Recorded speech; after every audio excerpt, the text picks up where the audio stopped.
Hello friends, आप सभी को नमस्कार। मैं हितेश कुमार एक बार फिर से आप सभी का ज्ञानकोश यूट्यूब चैनल में स्वागत करता हूं। आज है 28 अगस्त और आज की वीडियो में हम 28 अगस्त से जितने भी करंट अफेयर्स बनेंगे वो सारी की सारी पढ़ेंगे। इसका पीडीएफ आप लोग ज्ञानकोश यूट्यूब चैनल के डिस्क्रिप्शन से डाउनलोड कर सकते हैं या ज्ञानकोश नाम से ही टेलीग्राम चैनल है और ज्ञानकोश नाम से ही फेसबुक पेज है, आप लोग वहां से भी डाउनलोड कर सकते हैं। तो चलिए शुरू करते हैं आज के कुछ महत्वपूर्ण करंट अफेयर्स। दोस्तों, आज 28 अगस्त है और आज मेरा जन्म दिवस भी है।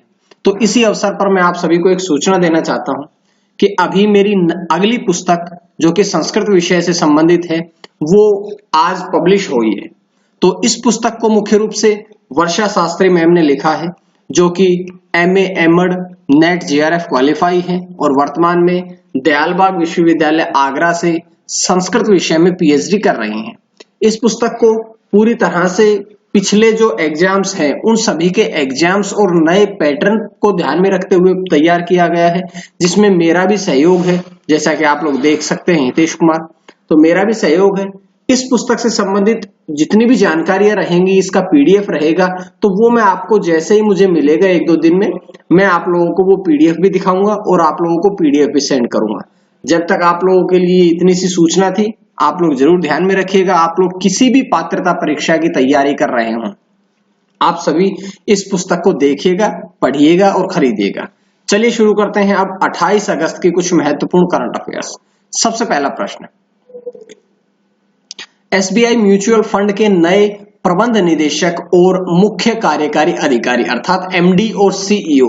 तो अब एसबीआई म्यूचुअल फंड ने अपना नया एमडी और सीईओ नियुक्त किया है। तो अभी कौन नियुक्त हुए हैं? अभी नियुक्त हुए हैं विनय टोन्स। विनय टोन्स को अब एसबीआई म्यूचुअल फंड ने अपना नया प्रबंध निदेशक अर्थात मैनेजिंग डायरेक्टर और सीईओ नियुक्त किया है। अब उनकी नियुक्ति किनके स्थान पर हुई है, क्योंकि आजकल प्रश्नों का एग्जाम्स का कोई पता नहीं कि किस प्रकार से प्रश्न पूछे जाते हैं। तो अगर पूछा जाए कि विनय टोन्स की नियुक्ति किनके स्थान पर की गई है, तो उनकी नियुक्ति की गई है अश्विनी भाटिया के स्थान पर। और अश्विनी भाटिया जो है वे अब एसबीआई म्यूचुअल फंड के प्रबंध निदेशक और मुख्य कार्यकारी अधिकारी नहीं रहे हैं, बल्कि अब वे स्टेट बैंक के प्रबंध निदेशक के रूप में उन्हें नियुक्त कर दिया गया है। तो इसीलिए अब अश्विनी भाटिया का स्थान लेंगे विजय टोन्स।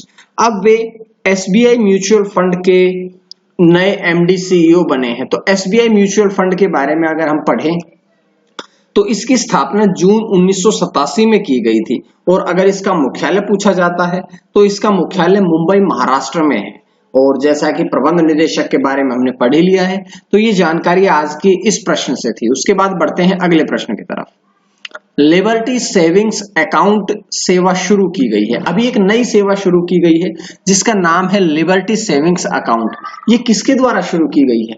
तो ये लिबर्टी सेविंग्स अकाउंट सेवा जो है ये एक्सिस बैंक के द्वारा शुरू की गई है और एक्सिस बैंक ने इस सेवा के अंतर्गत प्रति वर्ष 20,000 रुपए के अस्पताल नगद बीमा कवर को प्रदान करेगा कि अगर आप लोग बीमार पड़ते हैं तो आपको नगद 20,000 रुपए अस्पताल का खर्चा दिया जाएगा। और ये जो लिबर्टी सेविंग्स अकाउंट सेवा है ये युवाओं और डिजिटल इच्छुक भारतीयों की बदलती जीवन शैली की जरूरतों को भी पूरा करेगी। तो इन्हीं सब बातों को ध्यान में रखते हुए एक्सिस बैंक ने अब लिबर्टी सेविंग्स अकाउंट सेवा शुरू की है। अब देखिए, ये एक्सिस बैंक द्वारा शुरू की गई है। तो एक्सिस बैंक द्वारा शुरू की गई है तो एक्सिस बैंक के बारे में हम कुछ बातें पढ़ते हैं। एक्सिस बैंक की स्थापना कब हुई थी? 1993 में। एक्सिस बैंक का मुख्यालय कहां पे है? मुंबई महाराष्ट्र में। और एक प्रश्न और भी यहां से बन सकता है कि एक्सिस बैंक के वर्तमान में चेयरमैन कौन है? तो एक्सिस बैंक के चेयरमैन है श्री राकेश मखीजा। श्री राकेश मखीजा जो है वे वर्तमान में एक्सिस बैंक के चेयरमैन है। तो ये सारी जानकारी इस प्रश्न से मिली। अब मैं आप लोगों को इस प्रश्न या करंट अफेयर्स के साथ साथ में जीएस की भी कुछ क्वेश्चन बताता रहता हूं, तो आप लोग उनको भी जरूर पढ़िएगा। अगला प्रश्न है, टेस्ट क्रिकेट में 600 विकेट लेने वाले पहले तेज गेंदबाज बने हैं। तो पहले तेज गेंदबाज कौन बने हैं? सबसे पहले प्रश्न को पढ़िएगा कि ये नहीं पूछा गया कि 600 विकेट लेने वाले पहले गेंदबाज कौन बने, तो पहले गेंदबाज नहीं पूछा गया बल्कि ये पूछा गया है कि पहले तेज गेंदबाज अर्थात फास्ट बॉलर कौन बने हैं। तो 600 विकेट लेने वाले पहले फास्ट बॉलर तेज गेंदबाज बने हैं जेम्स एंडरसन। और जेम्स एंडरसन कौन सी टीम के हैं, तो वे इंग्लैंड टीम के गेंदबाज हैं।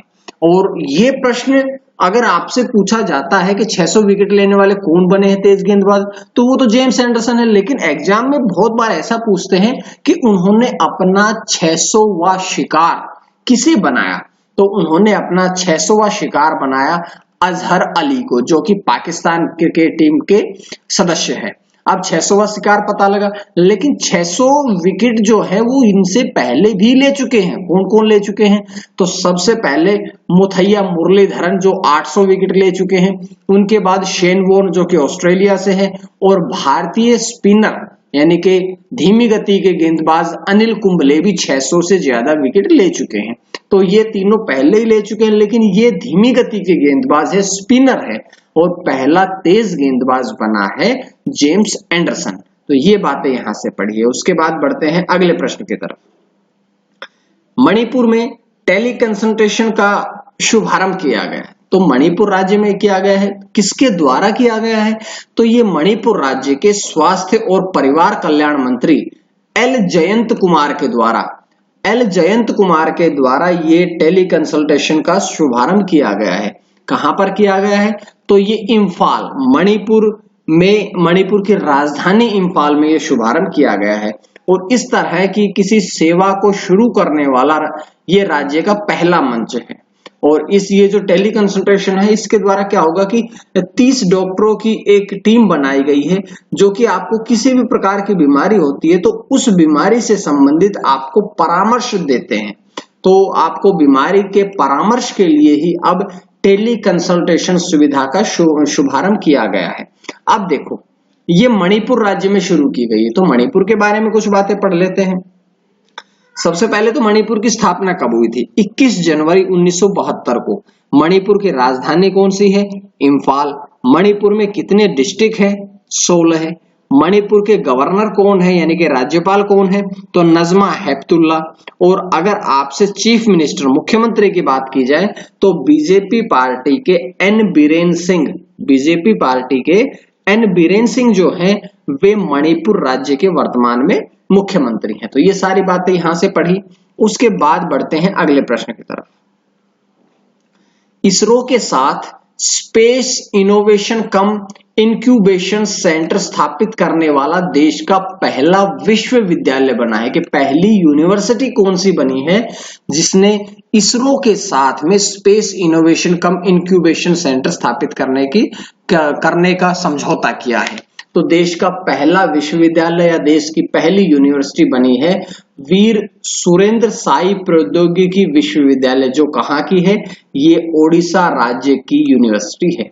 इसके द्वारा क्या होगा कि जो युवा वैज्ञानिक है उन सभी युवा वैज्ञानिकों की प्रतिभाओं को निखारा जाएगा और उन सभी वैज्ञानिकों को प्रोत्साहन प्रदान किया जाएगा। इसी बात को ध्यान में रखते हुए ये समझौता किया गया है। अब यहां देखिए, ये इसरो के साथ में हुआ है, तो इसरो के बारे में कुछ बातें पढ़ते हैं। इंग्लिश में इसकी शॉर्ट फॉर्म है इसरो, ISRO, अर्थात इंडियन स्पेस रिसर्च ऑर्गेनाइजेशन।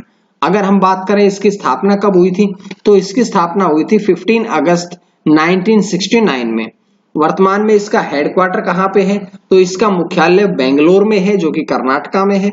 और अगर चेयरमैन की बात करी जाए तो के शिवान जो है वे इसरो के प्रमुख है या इसरो के चेयरमैन है।